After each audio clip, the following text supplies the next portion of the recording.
C'est un film dédié à Anne, Effié, Julie et Mélissa, les victimes de Marc Dutroux. Un documentaire qui revient sur cette affaire terrifiante et sur ses déflagrations profondes dans toute la société belge. Merci à vous, Pauline Beny, d'être avec nous. Vous avez réalisé ce film qui sort 25 ans après la marche blanche contre la pédocriminalité à Bruxelles. C'était le 20 octobre 1996. Pauline Beny, vous retracez donc cette affaire à l'aide d'images et de témoignages d'archives d'époque, mais aussi avec les témoignages de ceux et celles qui avaient, je crois, entre 6 et 17 ans à l'époque. Pourquoi ce parti pris ? Parce qu'on ne l'avait pas encore fait, je crois. Il y avait encore rien eu sur de l'affaire de notre point de vue à nous. Les enfants de cette époque-là, vous voulez dire, les enfants belges. Moi j'ai grandi avec ça, ma petite sœur a grandi avec ça, on a été super affectés à l'époque, et donc voilà, c'était l'idée de raconter cette histoire à notre façon, sans prétendre à une quelconque vérité non plus, mais juste d'avoir ce récit un peu catharsis pour nous en fait, qu'on n'avait pas encore eu, ou j'ai l'impression qu'on l'avait pas encore eu. Mais justement, on va regarder tout de suite la bande-annonce de votre film, Petite.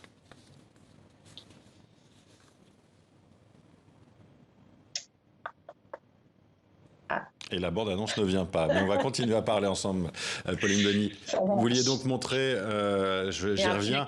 Oui, vous vouliez donc montrer, j'y reviens, que l'affaire Dutroux avait marqué le pays, mais donc aussi les enfants, des enfants qui vivaient alors dans la peur. Vous parliez de votre petite sœur et de vous. Vous-même, donc, avez été considérablement marqué par cette affaire.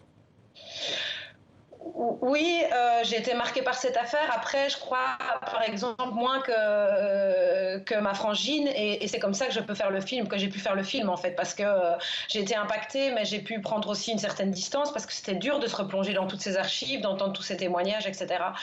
Moi, ça m'a aussi fort marquée parce que j'ai grandi à Charleroi, et c'est la ville où Dutroux avait toutes ses maisons et où la plupart de ces horreurs se sont passées, et ça a vachement terni l'endroit où j'ai grandi, en fait, ça a vraiment sali l'image de Charleroi, et ça c'est un truc qui reste jusqu'aujourd'hui, et voilà, j'avais envie de raconter l'histoire autrement aussi pour cette raison-là. Oui, vous avez parlé il y a quelques instants d'un effet catharsis. C'est une manière aussi de faire le deuil, de donner la parole à ces enfants, vraiment. Oui, parce qu'en fait, au début d'ailleurs, quand j'ai proposé le projet, on m'a dit mais on a déjà tout raconté sur l'affaire Dutroux. Puis moi, c'est pas du tout l'impression que j'avais, et quand j'en parlais autour de moi, c'était pas du tout non plus l'impression de mes amis, de mes proches.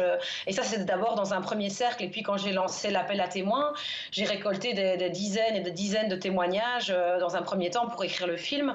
Il en reste 25 au final, mais là, je me suis rendu compte que oui, je touchais du doigt quelque chose d'important, et que ces personnes-là non plus n'avaient pas eu l'impression d'avoir été entendues à l'époque ni après, en fait. Alors, Pauline Beny, ou d'avoir un contenu qui leur parlait de leurs problèmes. Ouais. On va y revenir, mais ça y est, nous avons la bande-annonce de votre film. On la regarde. Super. Moi, en 1995-96, j'avais 14 ans. À l'époque, moi, j'avais 9 ans. Ik was toen 11-12 jaar. À l'époque, moi, j'avais une vie totalement insouciante, très riche, avec beaucoup d'activités en extérieur. Madame, messieurs, bonsoir. Cette inquiétante disparition en région liégeoise, 2 petites filles de 9 ans. Toute cette journée encore, gendarmes et policiers ont multiplié les perquisitions. Toutes ces photos d'enfants qui ont disparu, qui se mettaient dans la ville. Mais en fait, il y en avait plein et c'était hyper oppressant, quoi. Tout d'un coup, tu te dis, mais en fait, ça arrive tout le temps. Ja, ik ging daar helemaal in op. Mijn fixatie was echt van, ik ben de volgende. Ik ben het volgende slachtoffer. Une nouvelle affaire de disparition d'enfants. J'ai l'image de mes parents qui sont complètement sidérés, comme ça, qui ne parviennent pas à éteindre le téléviseur. Ils ont tout dit à la télé. Elles étaient maigres. On a vu des images. Het land was volledig in shock. Alors, un point fort qui revient dans les témoignages que vous avez recueillis, c'est comment, justement, les enfants à l'époque, dans les familles, n'avaient pas été protégés par rapport à cette affaire. Que à la radio, à la télévision, ils entendaient parler de pédocriminalité, de pornographie, et que ça, vraiment, ça a été quelque chose d'assez terrible. Oui, parce que c'était assez brutal en fait. C'était tout d'un coup, on sortait d'une insouciance, d'une innocence, et on était un peu forcé, quoi. Et c'est pour ça que le film d'ailleurs reprend les images d'archives de l'époque et les images d'archives de nos familles, quoi, amateurs. C'est aussi pour raconter cinématographiquement l'ingérence de cette affaire dans nos vies, quoi, dans nos vies d'enfants. Et qui a marqué la fin de l'innocence d'une certaine manière, la fin d'une certaine idée de l'enfance, parce que votre film commence justement par ces images d'archives personnelles, hein, d'enfance, de joie, et puis après on tombe évidemment dans cette affaire du trou, et tout le monde va être impacté.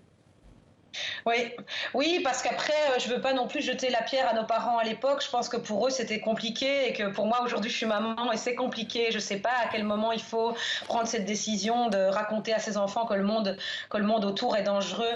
Mais c'était les années 90, et on était tous devant la télé à l'heure du JT, en fait.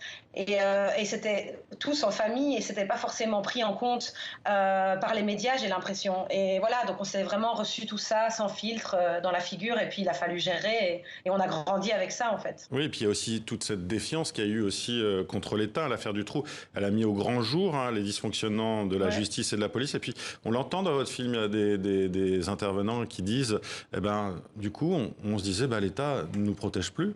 Ce qui est assez dur aussi à vivre quand on est enfant, hein. Oui, et moi c'est plutôt aussi à cet endroit-là que l'affaire m'a marqué personnellement. C'est vraiment sur la justice et sur le système politique, et c'est vrai que j'étais pré-ado, et c'est un moment où justement on est en train de découvrir tout ça. On se forme une conscience politique, et on l'apprend avec une histoire de dysfonctionnement de A à Z, quoi, dysfonctionnement de l'État. Et donc oui, c'est un peu dur. On se dit, mais cet État, le monde des adultes en général est défaillant. Et voilà, c'est pas évident. Merci Pauline Beny d'avoir été avec nous.